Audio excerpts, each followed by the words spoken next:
The city was quiet that night. Not the peaceful kind of quiet, but the dangerous one. The kind where even the streetlights seemed to be watching. At 11:47 p.m., a single apartment light was still on in Building 9B, 3rd floor. Inside that apartment lived Ayan Malik, 29 years old. A data analyst. Quiet. No criminal record. No known enemies. By 12:03 a.m., he was dead. But no one knew that yet. The last call. Ayan's phone buzzed once on the coffee table. He glanced at the screen. Unknown number. He hesitated. Then answered. Hello. Silence. Just breathing. Slow. Controlled. Who is this? Ayan asked, standing up. A pause. Then a voice, calm, almost polite. You shouldn't have looked into that file. The line went dead. Ayan stood frozen. He told himself it was a prank. That's what people always tell themselves before it's too late. A normal apartment. Nothing about the apartment screamed danger. The kitchen was clean. Laptop closed on the desk. A half-finished cup of tea near the sofa. No signs of struggle. No broken furniture. No blood splattered on walls. Which made what happened next even more disturbing. The body. At 7:18 a.m., Ayan's neighbor complained about a strange smell. Police arrived at 7:41 a.m. They knocked. No answer. They forced the door. Ayan Malik was found sitting upright on the sofa. Eyes open. Mouth slightly parted. Hands resting calmly on his knees. As if he was waiting for someone. But he was already gone. First impression. Detective Rayyan Qureshi arrived minutes later. 15 years on the force. Homicide specialist. He had seen staged crime scenes before. This one felt intentional. No weapon in sight. No visible wounds. No forced entry. The medical examiner whispered the first theory. Possible cardiac arrest. Rayyan didn't agree. Healthy man. No history. No reason. And then he noticed something. Something small. Something easy to miss. Window was slightly open. Just an inch.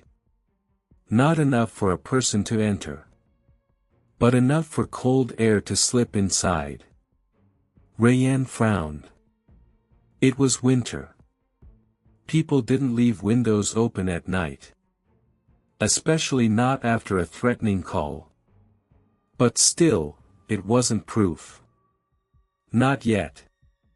Digital ghosts. Ayan's laptop was taken for analysis. Password protected. Encrypted folders. Someone had tried to access files recently, remotely. That meant one thing. Ayan wasn't just a random victim. He knew something. And someone wanted it buried. The autopsy result. By evening, the autopsy report arrived. Cause of death. Poisoning. A rare synthetic toxin. Colorless. Odorless. Acts fast. Leaves almost no trace.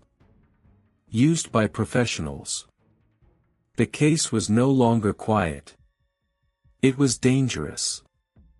No fingerprints. The apartment was clean. Too clean. No foreign fingerprints. No DNA. No camera footage inside the building. It was as if the killer had erased himself. Almost perfectly. Almost. The people around him. Detectives started with the basics. No girlfriend. No recent fights. No debts. No criminal connections. But Ayan had one habit. He documented everything. Notes. Logs. Time stamps. Which meant if he discovered something illegal, he would have written it down. And someone knew that. The first suspect. Ayan's colleague, Zain Arif. Last person to see him alive. They worked on a confidential project together. Zain said they argued over data discrepancies. But there was no record of that meeting. Zain's alibi. I went straight home. No witnesses. No proof. Still, suspicion is not evidence. And the killer knew that too, the small detail everyone ignored. Before leaving the apartment, Rayyan stopped near the sofa. Looked again at the teacup. Still half full. Cold. Ayan had made tea after the phone call. Which meant he wasn't poisoned immediately. Someone had stayed. Talked. Waited. And then made one mistake. A mistake so small that no one noticed it that day. But it would change everything. Detective Rayyan Qureshi did not sleep that night. Cases like this didn't let you sleep. They crawled into your head, and stayed there. A man dead on his own sofa. No wounds. No struggle. No forced entry. Killers who leave no mess are either very smart, or very familiar with the victim. By morning, Rayyan already knew one thing. The killer didn't break in. He was let inside. The locked door mystery. The forensic report confirmed it. Door lock, untampered. Windows, no tool marks. Balcony, sealed from inside. Whoever entered that apartment had a key. Or didn't need one. That narrowed the list fast. Very fast. Reconstructing the night. Rayyan gathered his team. They recreated the timeline minute by minute. 11:47 p.m., Ayan receives a call. 11:50 p.m. to 12 a.m., unknown activity inside apartment. 12:03 a.m., estimated time of death. A window of 13 minutes. 13 minutes was all it took. The teacup revisited. Rayyan returned to the evidence room. He stared at the teacup again. Forensics had found trace residue of the poison on the inner rim. That meant one thing. The poison was mixed after the tea was poured. Ayan didn't poison himself. Someone else did. Someone close enough to stand right there. Who could enter without suspicion? The list was short. Family. Close friends. Colleagues with access. Someone Ayan trusted completely. And one name stood out again. Zain Arif. Zain's second interview. Zain sat calmly in the interrogation room. Too calmly. Hands folded. Voice steady. Eyes focused, but not emotional. That bothered Rayyan. People who lose a colleague usually show something. Shock. Anger. Fear. Zane showed none. "Tell me again," Rayan said quietly. "When was the last time you saw Ayan?" Zane replied instantly. "Office. Around 6 p.m. Too fast." Prepared answers always came fast. "The project file. The confidential project Ayan and Zane worked on was pulled. Financial data. Encrypted. Client records. Illegal transfers hidden inside legal accounts. Someone was laundering money. Ayan had discovered it. And documented it." Rayan smiled grimly. "Now we know why he was killed. But motive still wasn't enough. The missed call. Then came the first crack. Phone records showed something odd. Ayan's phone had 2 missed calls from Zane's number at 11:32 p.m. Zane never mentioned that. When confronted, he paused. Just a second. But Rayan caught it. "I forgot," Zane said. "No one forgets calling a dead man half an hour before he dies." The elevator camera. The building's elevator cameras were broken. Convenient. But the parking camera wasn't. At 11:38 p.m., a car entered. Zane's car. At 12:11 a.m., it left. Zane said he went straight home. Another lie. Still. No proof. Zane could explain everything.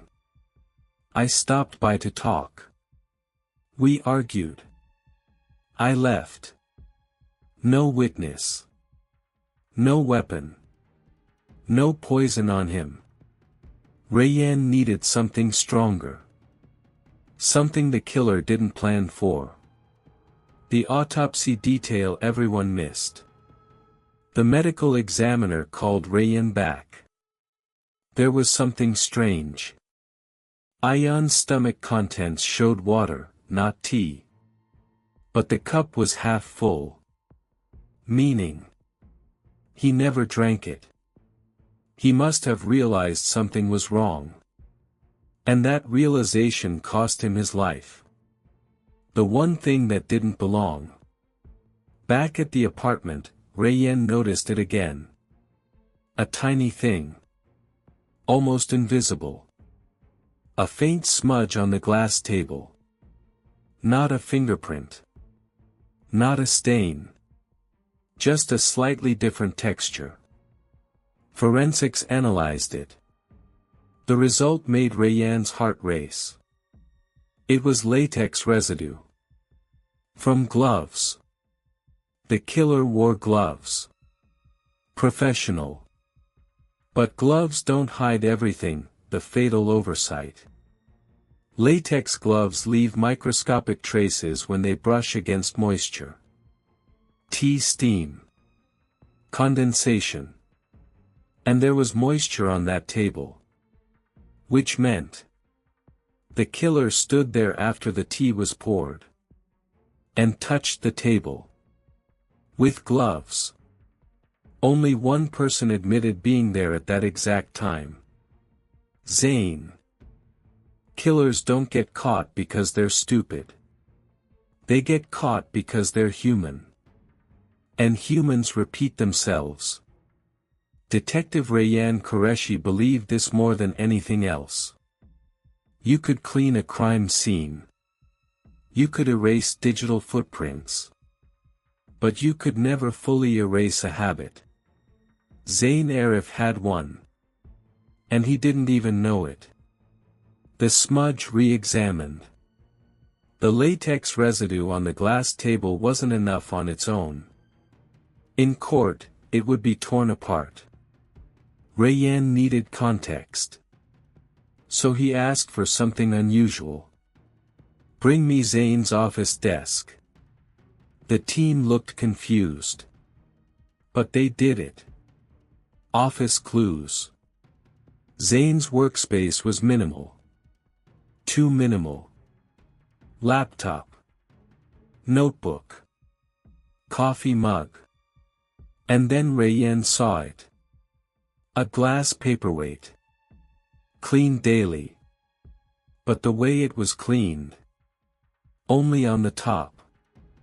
The sides had faint, repeated smudge marks. Always in the same position.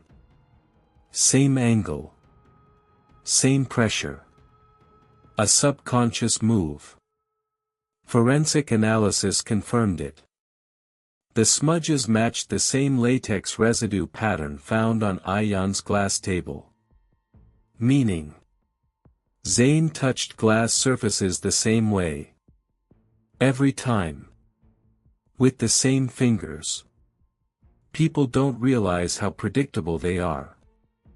That was mistake number 1. Zane's confidence. Zane sensed the pressure tightening. But he didn't panic. People who plan murders don't panic easily. During his third interview, he leaned back and smiled. "You don't have anything," he said. Rayanne didn't argue. He just listened. The unspoken threat. Zane finally spoke freely. Ayan was paranoid, he said. He thought everyone was after him. Rayanne raised an eyebrow. "How did you know that?" Zane froze. Ayan had never told anyone about the threatening call. Only the police knew. Only the killer knew. A tiny slip. Zane tried to recover. "He told me, earlier," he said. But the damage was done. Words once spoken cannot be pulled back. That sentence sat in the room like smoke. Heavy. Permanent. The call that wasn't logged. Phone analysis. Showed something disturbing. Zane had used a burner phone. But he made one mistake. He turned it on near his apartment. Cell towers don't forget. The call at 11:47 p.m. came from the same area Zane lived. Another coincidence. Another thread tightening. Why Ayan didn't run. Rayanne finally understood something crucial. Ayan wasn't weak. He didn't fight because he didn't expect violence. Zane was a friend. A colleague. Someone he trusted enough to let inside at midnight. Trust kills faster than poison. The poison delivery. The toxin wasn't in the tea leaves. It was in the sugar. Sugar that Zane brought. A peace offering, he claimed. Unopened. But lab tests found microscopic tampering. A needle puncture. Invisible to the naked eye. Perfect. Almost. The moment of realization. Ayan noticed the sugar tasted wrong. That's why he didn't drink. That's why water was in his stomach. He confronted Zane. And that's when things escalated. Zane didn't intend to stay. But he had to. Mistake number 2. The gloves come off. Zane removed one glove briefly. Just to adjust his watch. That's when his bare skin touched the table. A partial print. Not enough to identify. But enough to compare. Matched. The psychological pressure. Rayanne didn't arrest Zane yet. He waited. Let the guilt grow. Let the confidence rot. Killers break not when accused. But when ignored. The breaking point. Zane came back voluntarily. "I want to talk," he said. Rayanne nodded. He had been waiting, interrogation rooms are designed to be boring.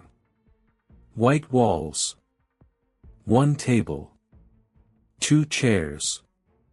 No windows. Nothing to distract you from your own thoughts.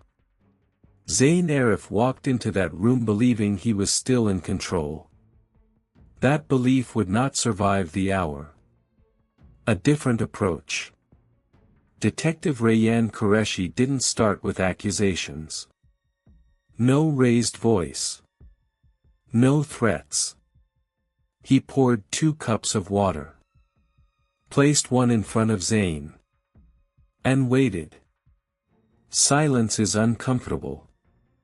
People rush to fill it. Zayn did exactly that. Why am I here? Zayn leaned back.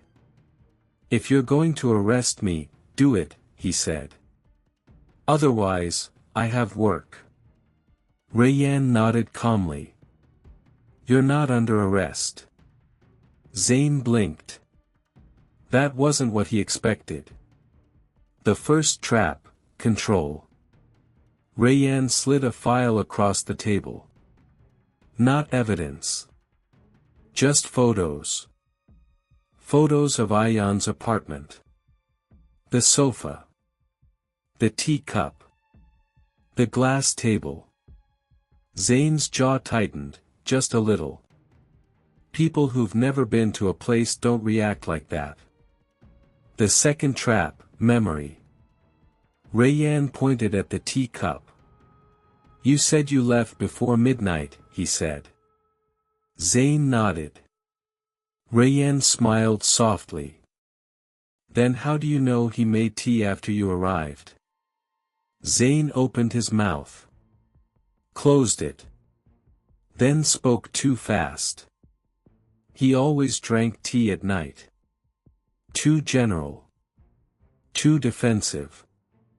The watch. Rayyan noticed Zayn adjusting his watch again. Same habit. Same movement. Rayyan leaned forward. You adjusted your watch in Ayan's apartment too. Zayn laughed nervously. You're guessing. Rayyan didn't argue. He slid another photo. A close-up of the glass table. With a circled area. Latex smudge. And something else. A faint skin impression. Zayn stopped smiling. The water test. Rayyan pushed the water cup closer. Drink, he said. Zayn hesitated. Just a fraction of a second. That hesitation screamed. People who poison others develop a fear of being poisoned themselves. Rayyan saw it. So did the camera. The third trap, guilt. Rayyan changed tone. Soft now. Almost sympathetic. You didn't plan to kill him, did you? Zayn looked up. Eyes wet. That was the moment. People deny crimes. They don't deny intentions unless they're guilty. The slip. I just wanted him to stop, Zayn whispered. Then he realized what he'd said. Too late, the recording continues. Rayyan stayed quiet. Zayn kept talking. Talking is how people confess. He was going to ruin everything, Zayn said. Years of work. Rayyan nodded slowly.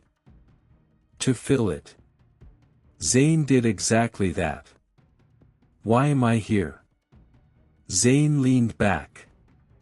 If you're going to arrest me, do it, he said. Otherwise, I have work. Rayyan nodded calmly. You're not under arrest. Zayn blinked. That wasn't what he expected. The first trap, control. Rayyan slid a file across the table. Not evidence.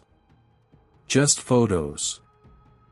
Photos of Ayan's apartment. The sofa. The teacup. The glass table.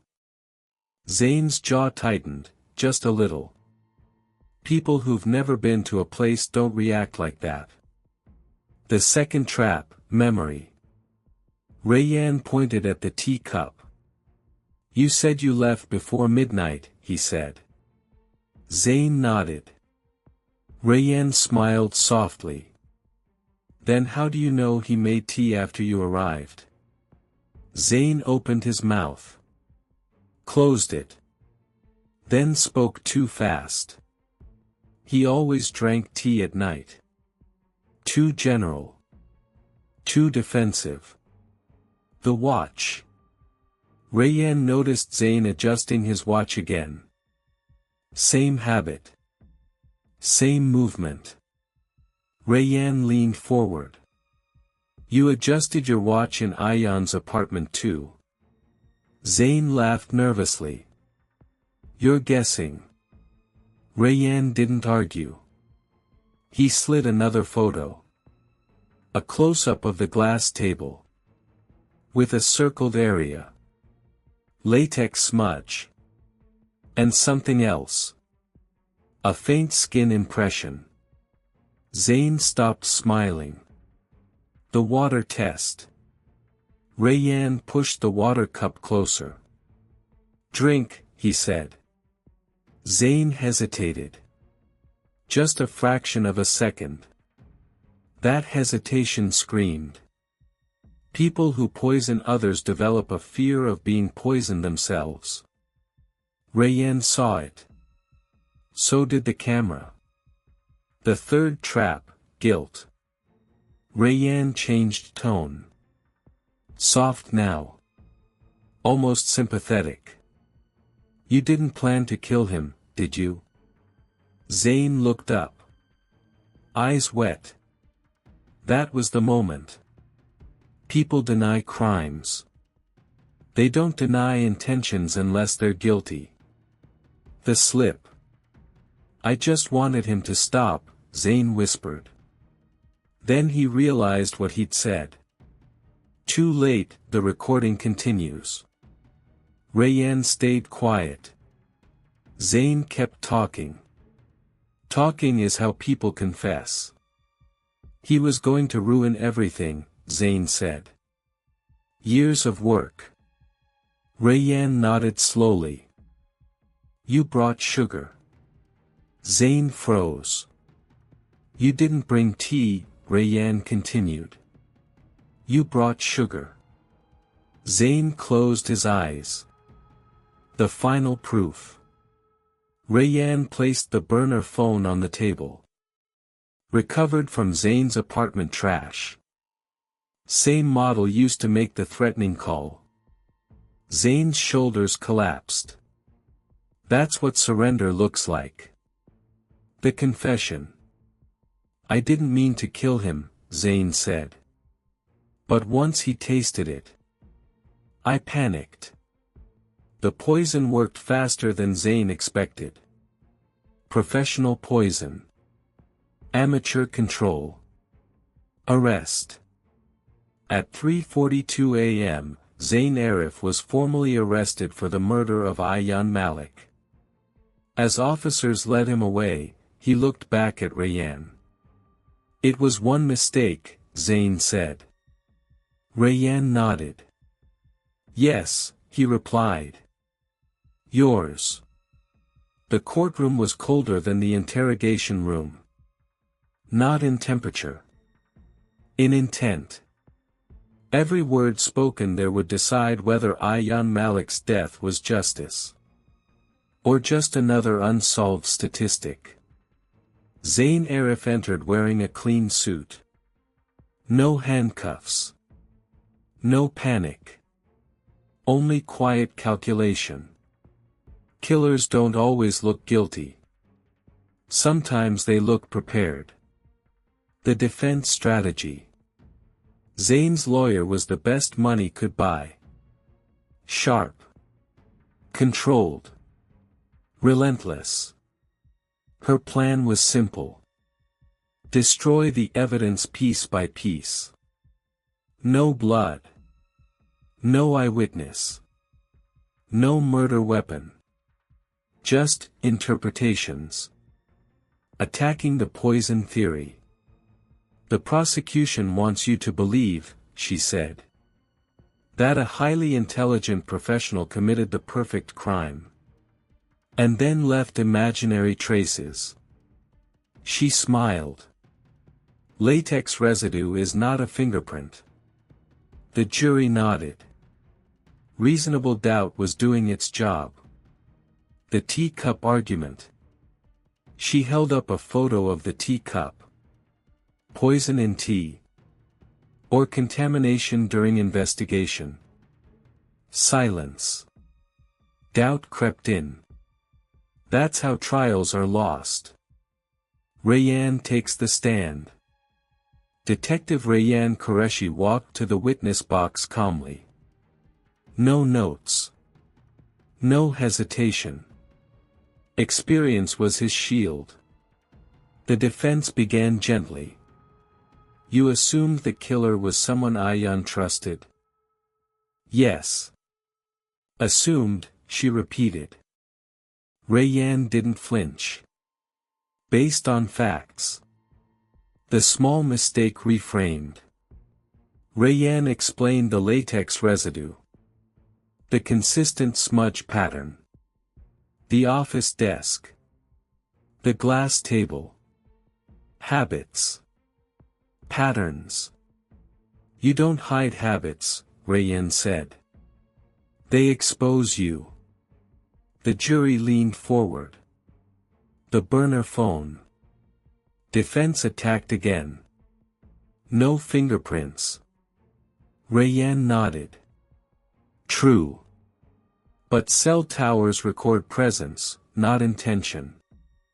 He explained the call. 11:47 p.m. Same location. Same time. Same threat. The defense had no answer. The sugar packet. Then came the turning point. The sugar packet. Sealed. Opened. Resealed. Microscopic puncture. Poison injected. Defense objected. Overruled. The courtroom went still. Zane's habit. Rayanne demonstrated. The watch adjustment. Same movement. Same angle. Same smudge. The jury watched Zane. He adjusted his watch. Again. That was it. People notice patterns once they're pointed out. The confession video. The screen lit up. Zane's own words echoed. I didn't mean to kill him. You could feel the verdict forming. Defense's last attempt. She stood up. Intent matters, she said. This was not murder. It was a mistake. Rayanne looked at Zane. One mistake exposed the killer, he said. But the crime was a choice. Verdict. The jury returned in under 3 hours. Guilty. First-degree murder. The room exhaled. Aftermath. Outside, reporters swarmed. Rayanne said nothing. Justice doesn't need speeches. The courtroom was silent again. Not the tense silence of doubt. But the heavy silence of consequence. Zane Arif stood straight as the judge prepared to speak. He no longer looked confident. He looked empty. The sentence. Zane Arif, the judge said. You have been found guilty of first-degree murder. A pause. You are hereby sentenced to life imprisonment without parole. No gasp. No outburst. Just a slow blink. That was how Zane accepted the end of his freedom. One look back. As officers moved him away, Zane turned his head. His eyes met Rayanne's. Not with anger.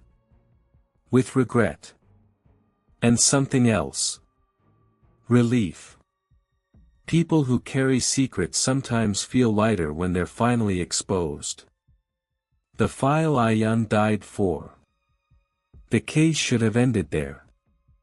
But Rayanne knew better. Murders like this are never just personal. They're protective. Ayaan Malik didn't die because of anger. He died because of information. The hidden folder. Forensics cracked Ayaan's encrypted laptop. Inside was a folder titled, "Do Not Ignore." It contained transaction logs, offshore accounts, fake vendor companies, names that didn't belong on paper.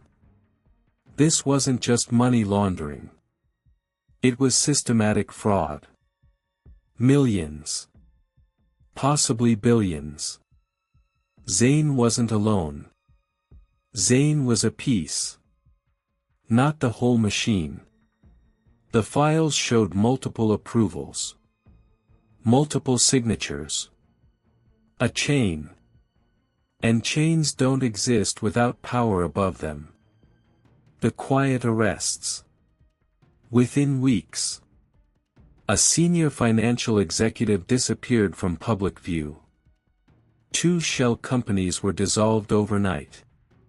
1 accountant fled the country. No headlines.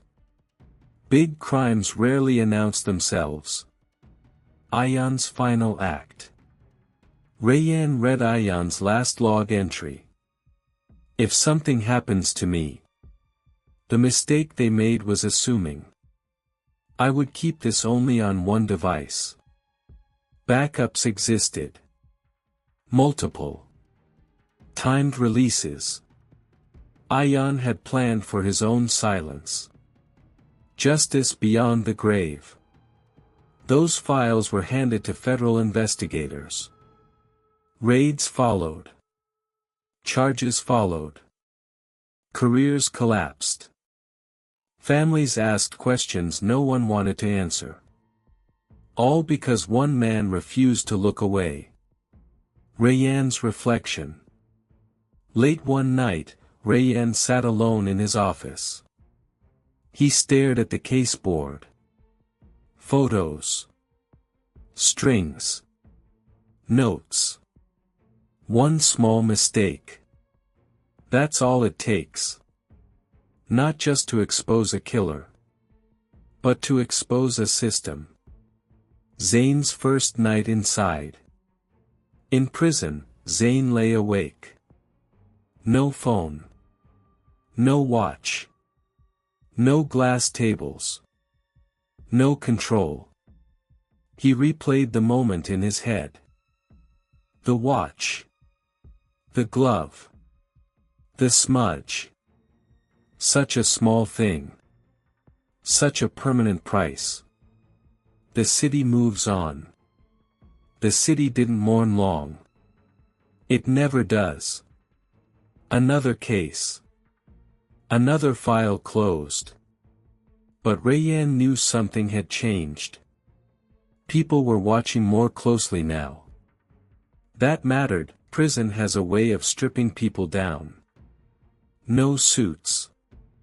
No status. No carefully chosen words. Just walls. And time. Zane Arif had plenty of both now. The interview request. 3 months into his sentence, Zane made a request. He wanted to speak. Not to a lawyer. Not to the media. To Detective Rayanne Qureshi. The request surprised no one who understood guilt. Guilt doesn't disappear. It waits. The visiting room. Thick glass separated them. Phones hung from the wall. Zane looked thinner. Older. His eyes no longer calculated, they searched. Rayanne picked up the phone. "So," Rayanne said. "What changed?" Zane smiled faintly. "Silence," he replied. "Why he planned it." Zane didn't start with the murder. He started with fear. "They were watching him," Zane said. "And once he found the transfers, they watched me too." Rayanne listened. Not nodded. Not interrupted. Truth comes out when it isn't rushed. The people above him. Zane named names. Executives. Investors. A legal advisor who specialized in cleaning problems. Ayan wasn't the first risk. He was just the one who refused to be quiet. The original plan. "I wasn't supposed to kill him," Zane said. "The plan was simple. Scare Ayan. Make him delete the files. Force his silence. The poison was meant to make him sick. Not dead." That lie shattered quickly. The moment everything failed. Zane's voice cracked. "When he tasted it, he looked at me. That look. The realization. The betrayal. That was when Zane panicked. That's when he stayed too long. That's when he touched the table. The real mistake." Rayanne asked the question he'd been waiting to ask. "Why didn't you just leave?" Zane laughed bitterly. "Because I wanted to watch him delete the files. Control.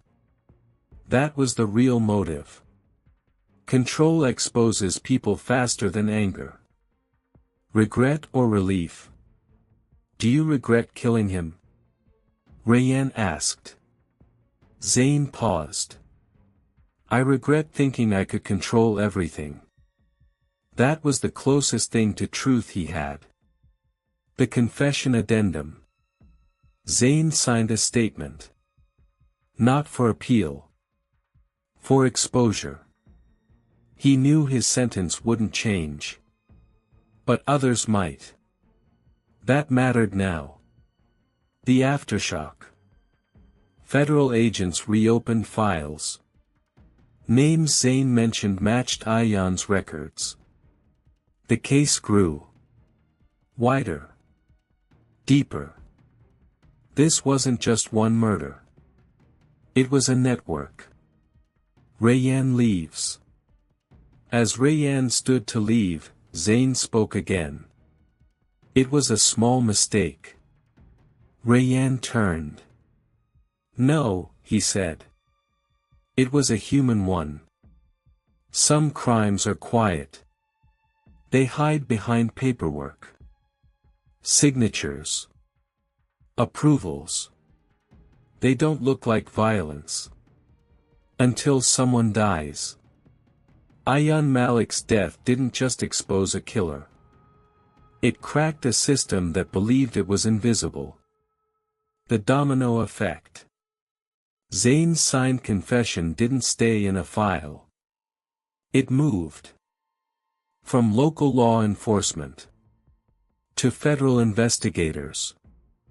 To financial crime units.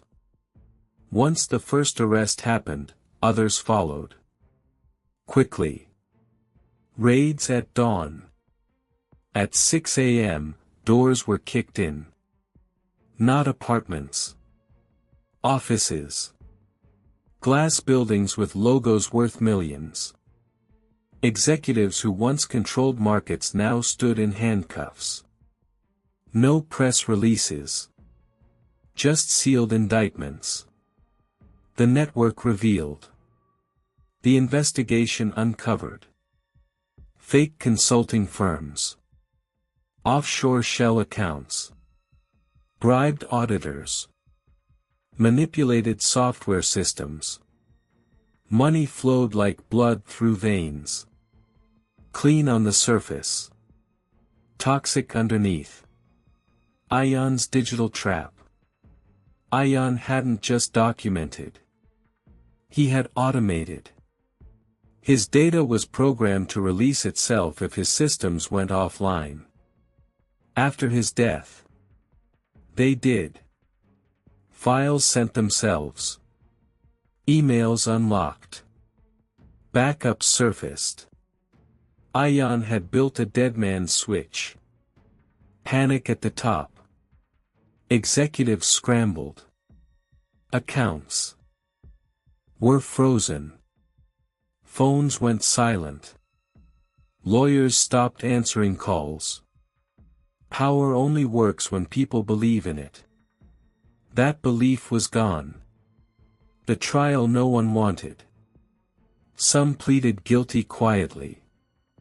Others fought. Lost. One by one, reputations collapsed. The system wasn't just bleeding. It was being exposed to light. Rayyan watches from the outside. Rayyan didn't attend the trials. He watched from afar. This wasn't his victory. It was Ayan's. Rayyan had just followed the thread. The media finds the story. Months later, headlines finally appeared. Not about Ayan. About corporate fraud exposed. Names replaced faces. But Rayyan remembered the face that started it all. Zane's reaction. In prison, Zane watched the news on a small screen. He saw names he once feared. Now powerless. He felt nothing. Justice doesn't always feel like relief. Sometimes it just feels quiet. A city changes slightly. Companies tighten security. Employees asked questions. Whistleblower policies appeared overnight. Not because of morality.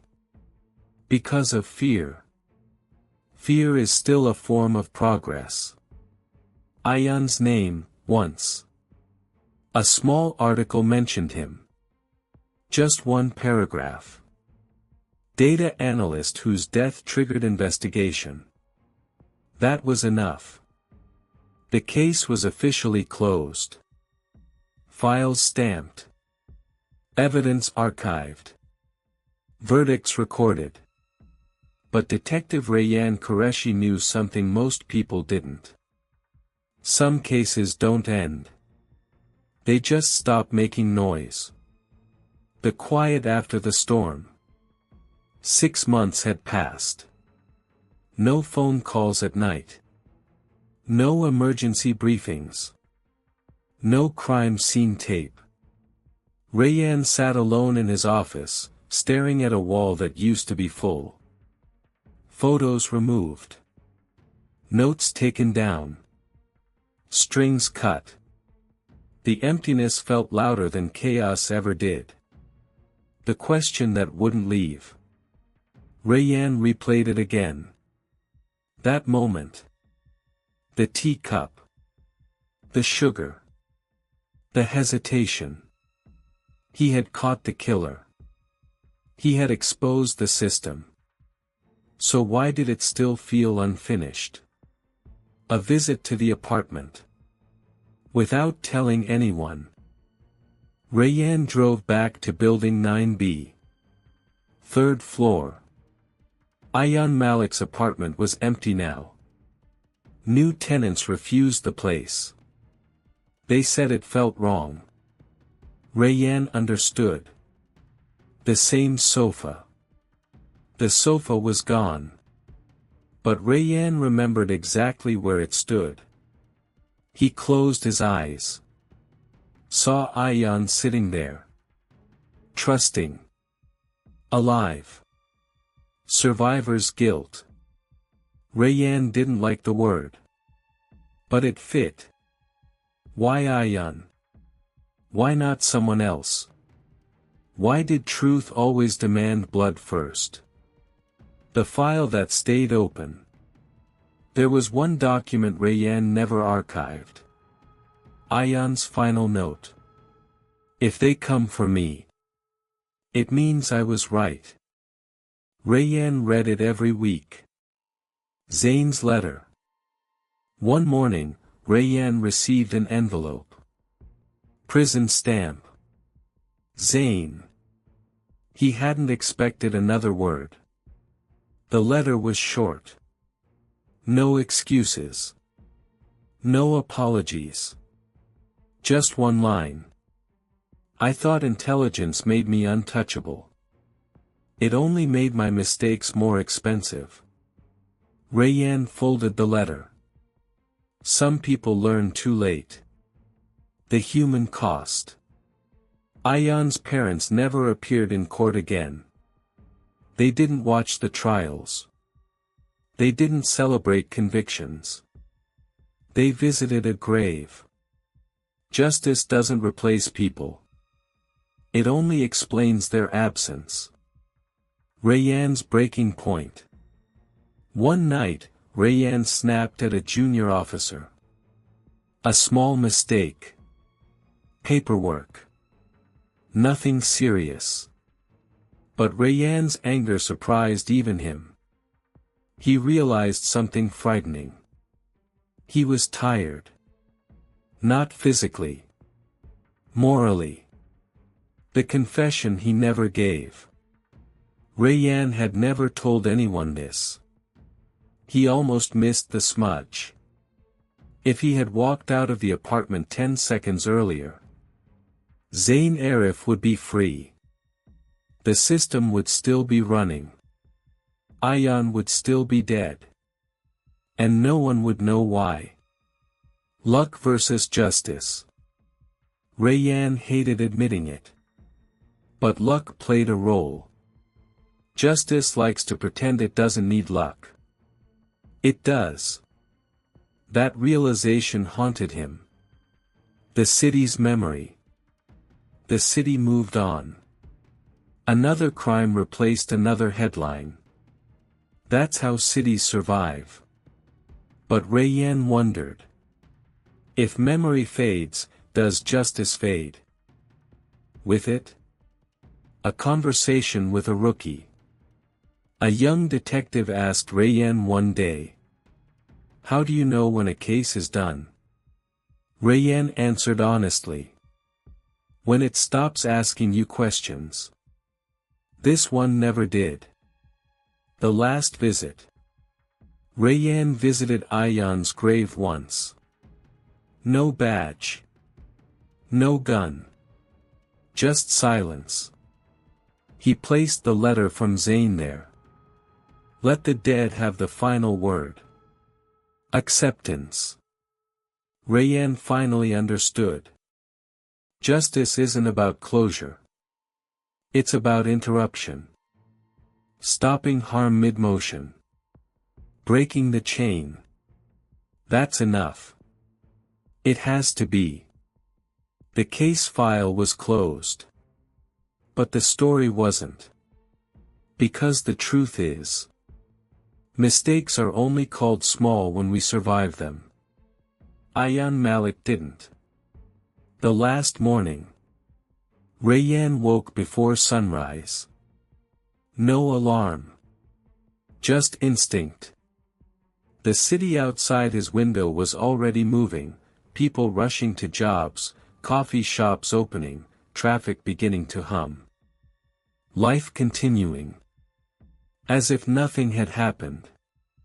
As if one man hadn't died so others could keep pretending everything was fine. The question that finally answered itself. For months, Rayanne had asked himself the same question. What exactly was the mistake? The gloves? The smudge? The watch? No. Those were symptoms. The real mistake came earlier. Much earlier. Ayan's choice. Ayan Malik made a choice the night he stayed silent. He didn't call the police. Didn't run. Didn't expose the files immediately.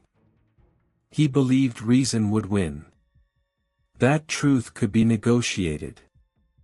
That logic could save him. That was the mistake. Trust is not a shield. Rayan understood it now. Ayan trusted a system that had already decided his value. And once a system decides you're inconvenient, your intelligence becomes irrelevant. Your morality becomes dangerous. Zayn's final reality. Zayn Arif would spend the rest of his life waking up to the same walls. No deals. No early release. In prison, intelligence didn't protect him. Silence did. And silence was the one thing he could never escape. The system adjusted, slightly. The fraud network collapsed. Lawsuits followed. Regulations tightened. On paper, everything improved. But Rayan knew the truth. Systems don't change. They adapt. They wait for people to stop paying attention. Ayan's real legacy. Ayan didn't bring down corruption by himself. He did something more important. He proved it existed. And proof is contagious. Others started speaking. Quietly. Carefully. But they spoke. The rookie's second question. The same young detective approached Rayan again. Would you do it differently? He asked. Rayan thought for a long time. Then answered. I'd notice sooner. The lesson no one likes. Crime stories often end with justice. This one ended with awareness. Because the real lesson wasn't about murder. It was about delay. About waiting too long to act. About believing danger announces itself loudly. It doesn't. It whispers. The final visit. 1 year later, Rayan returned to the cemetery. No flowers. Just words. He spoke quietly. You weren't wrong. You were early. The wind moved through the trees. That was all the answer he got. What the title really means. This one small mistake exposed the killer. The mistake wasn't touching the table. The mistake wasn't the gloves. The mistake was believing control lasts forever. It doesn't. Every killer makes one mistake. Every system does too. Eventually. The ending we don't see. Somewhere, another Ayan is working late. Another file is being opened. Another choice is being made. Whether this story repeats depends on who notices first. Evil doesn't need chaos to survive. It only needs good people to hesitate.